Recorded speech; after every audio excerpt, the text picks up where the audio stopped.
병목이 없습니다. 자, 지금 여러분 병목에 대해서 이야기 많이 들어보셨죠? 돈 되는 단어 두 글자, 병목. 병목이 있어야 돈이 되는 산업이 되는데 없습니다. 병목이 없다. 네, 여러분 안녕하십니까? 강성호 앵커입니다. 오늘 이제 제 채널의 첫 번째 콘텐츠 주제 보고 들어오셨겠지만 코스닥이 안 되는 이유에 대해서 이야기를 좀 해보도록 하겠습니다. 요새 코스닥 갖고 계신 분들 엄청 좀 많으시고 엄청 좀 힘드실 것 같습니다. 저도 코스닥이 있어요. 그래서 진짜 시장 볼 때마다 힘든데 문제는 또 이런 거 아니겠습니까? 오늘 여러분 촬영 날짜 기준으로 6월 23일입니다. 화요일. 코스피가 9% 넘게 거의 10% 빠지기도 했었죠. 지난주에 보면은 이제 코스피, 삼전 하이닉스 올라갈 때는 코스닥 조용하죠. 근데 오늘 같이 떨어지는 날 코스닥 같이 떨어집니다. 그러면은 이거 내가 어떻게 갖고 있어야 되는지에 대한 고민도 여러분 좀 하실 것 같은데 결국 중요한 건 쉽지는 않은데 앞으로도 좀 쉽지가 않을 것 같아 가지고 코스닥이 힘든 이유에 대해서 이야기를 한번 해보도록 하겠습니다. 자, 첫 번째 이유입니다. 아시다시피 너무 심각한 메모리 시장입니다. 수급이 과하게 쏠렸습니다. 오늘도 하락 종목 수가 코스닥에서는 1000개 넘게 나온 걸로 알고 있고 어제 월요일에도 그랬습니다. 지금 2분기 4월 들어서 코스닥에서 하락 종목 수 1000개 넘는 게 되게 비일비재하게 나타나고 있습니다. 아시다시피 삼전 닉스 쏠림이 너무 강해서 그렇습니다. 자, 두 번째. 자, 첫 번째 제가 들었던 이유의 근거이자 두 번째 이유가 됩니다. 돈 버는 기업이 너무 없습니다, 인간적으로.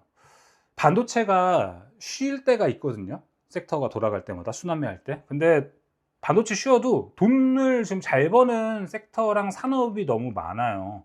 전력설비도 있죠. 조선도 있죠. 방산 있고요. 요새 증시 좋다 해서 증권주들도 돈 잘 법니다. 그리고 요새 외국인들 많이 놀러 오죠. 백화점주들도 엄청 좋습니다. 근데 코스닥을 보면은 지금 진짜 돈 버는 기업이 너무 없어요. 철저하게 우리가 분기에 영업이익으로 몇 천억을 버느냐, 최소 양보해서라도 몇백억을 버냐 마냐, 이게 지금 중요한데 코스닥은 진짜 없습니다. 제가 지금 화면을 통해서도 보고 있는데 진짜 없네요. 그나마 반도체 소부장 기업들이 몇백억을 법니다. 에코프로 기업도 있네요. 자, 하나하나씩 섹터 이야기 해볼까요? 바이오. 바이오는 여러분 말할 것도 없고요. 2차 전지. 2차 전지는 저는 이제 개인적으로 코스닥이 아니라고 생각합니다. 옛날에 그랬죠. 근데 지금 현 시점 ESS의 핵심 기업들은 다 코스피에 있습니다. LG 에너지 솔루션, 삼성 SDI, LNF, 포스코 퓨처엠 이런 기업들 여러분 다 코스피에 있어요.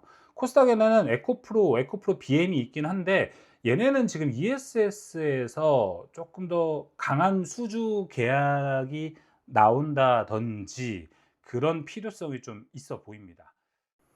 자, 그리고 로봇. 코스닥 이퀄 성장에 가장 부합하는 섹터가 로봇입니다. PER로 볼까요? 근데 PER로 보면 지금 고평가 상태인 거는 어쩔 수가 없습니다.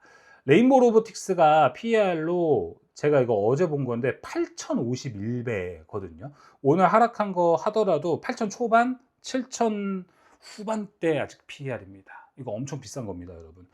여기 로봇은요, 결국에는 좀 오래 달려온 것도 있어요. 작년에 이제 노란봉투법이 시작하고 나서부터 랠리가 시작이 된 거잖아요. 근데 이제 그동안의 랠리 기대감으로 좀 받아왔는데 시장에서는 로봇을 두고 숫자로 좀 증명을 했으면 좋겠다라는 걸 좀 요구하는 것 같거든요. 근데 결국에는 현대차가 지금 보스턴 다이나믹스랑 이쪽에서는 가장 앞장서 있습니다.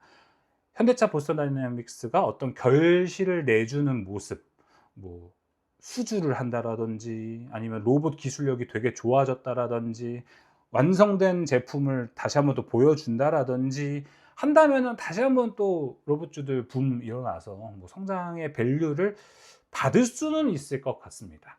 혹은 젠슨 왕이 한 번 더 한국에 오면 로봇주들 올라갈 수 있습니다.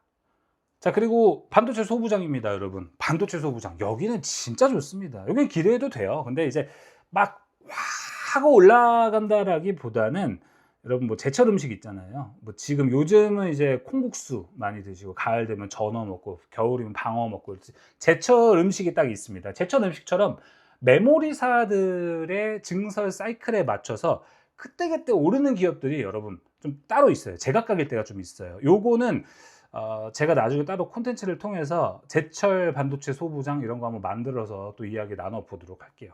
뭐 여튼 소부장 봤을 때 지금은 전공정이 좋죠. 이런 흐름들이 있듯이.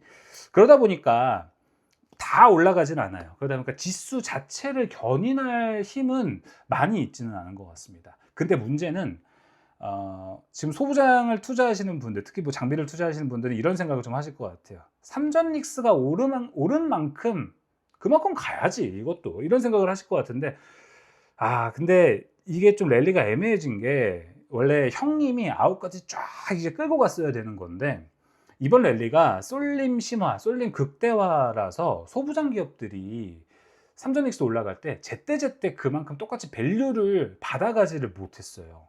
그러다 보니까 삼성전자와 SK하이닉스의 피크아웃이 오면 소부장들이 달려가기보다는 오늘 시장처럼 너나 할 것 없이 다 같이 빠져버리는 최악의 시나리오도 있습니다. 자, 그리고 얼마 전에 제가 골드만삭스에서 본 자료인데요. 사진도 같이 한번 첨부해 볼게요. 하이퍼스케일러가 요즘 또 ROI로 고통을 받고 있는 시점입니다.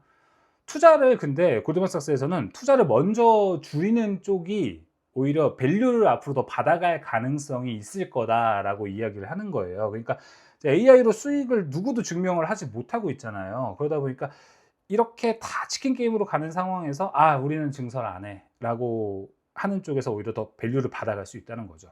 그러다 보니까 오더컷에 대한 우려가 그때부터 나올 수 있는데, 뭐 그때 되면은 탄광석 카나리아는 장비주들에게서 나타날 수도 있다라는 이야기도 함께 있습니다. 요거 한번 참고해 보시면 좋을 것 같습니다. 자, 섹터들의 하나 둘씩 면면을 다 한번 봤습니다. 그 다음 이제 세 번째, 정부의 코스닥 부양 의지입니다. 자, 지난주에 이제 이재명 대통령이 유럽 순방 다녀와서 인터뷰했어요. 주식시장 양극화에 대해서 참 걱정이 많다, 이런 코멘트들이 있었습니다. 근데 이제 7월이 되면은 코스닥 30주년이다 뭐다 해서 그때 어떤 정부 차원에서 부양의 의지가 나올 것 같습니다. 근데 지금 정치권 이슈가 사실 너무 시끄러워 가지고 주식시장에 관심을 가질까에 대한 의문도 조금 저는 가지고 있습니다. 여튼 정부 차원에서 지금 좀 밀고 있는 거는 두 가지입니다. 첫 번째, 부실기업 퇴출. 두 번째, 코스닥 승강제. 이 두 개가 지금 대표적입니다. 부실기업 퇴출 얘기 먼저 해볼까요? 부실기업 퇴출은요, 저 개인적으로 엄청 찬성합니다. 이거 진빼이들, 진짜 진또배기들만 남겨놔서 어떻게든 해보자. 어항에 물이 너무 썩어 있으니까 이거 물 싹 갈고 깨끗한 물 넣고 어항에 들어가고 있는 물고기들 오래오래 좀 잘 살게 해보자 라는 취지인 거거든요. 저는 이건 좋아요. 근데 두 번째, 코스닥 승강제는 이거 솔직히 저 잘 모르겠습니다. 이거는 정부가 좀 과하게 시장에 개입하는 것 아닌가라는 좀 생각이 들어요. 그러니까 이제 승강제로 했을 때 맨 위에 있는 그 기업군들을 프리미어 리그라고 지금 얘기를 하더라고요. 축구처럼. 근데 프리미어 리그에 들어가는 기업은 좋고 못 들어가는 기업은 낙인 효과가 찍혀 버려요. 그러다 보니까 들어올 수급도 전 도망갈 것 같거든요. 이 70개 기업을 코스닥 프리미어 리그로 만든다고 하는데, 긍정회로라도 한번 돌려볼게요. 긍정회로 돌려서 주가가 그래 올라간다. 근데 거기 70개 기업만 쏠리지 않을까요? 수급이? 그러면 뭐 주가 올라가겠죠. 코스닥도 지수 숫자 자체는 올라가겠죠. 2000 스닥, 3000 스닥, 뭐 코스닥, 근데 하락 종목 수는 지금처럼 여전히 막 과반수. 이거는 뭐 지금 코스피 7S라고 그러잖아요. 요새 S7이죠. S7이라고 하잖아요. 이거 말고 다 소외받는 코스피랑 저는 좀 오버랩이 되는 것도 있습니다. 여튼 정부 차원에서 하는 거, 부실기업 퇴출은 전 되도록 빨리 했으면 좋겠고, 시장 자체의 자정작용을 믿는다면 저는 그래도 꽤 좋은 그림이 나오지 않을까 생각은 하고 있습니다. 자, 그리고 네 번째입니다. 병목이 없습니다. 자, 지금 여러분 병목에 대해서 이야기 많이 들어보셨죠? 돈 되는 단어 두 글자, 병목.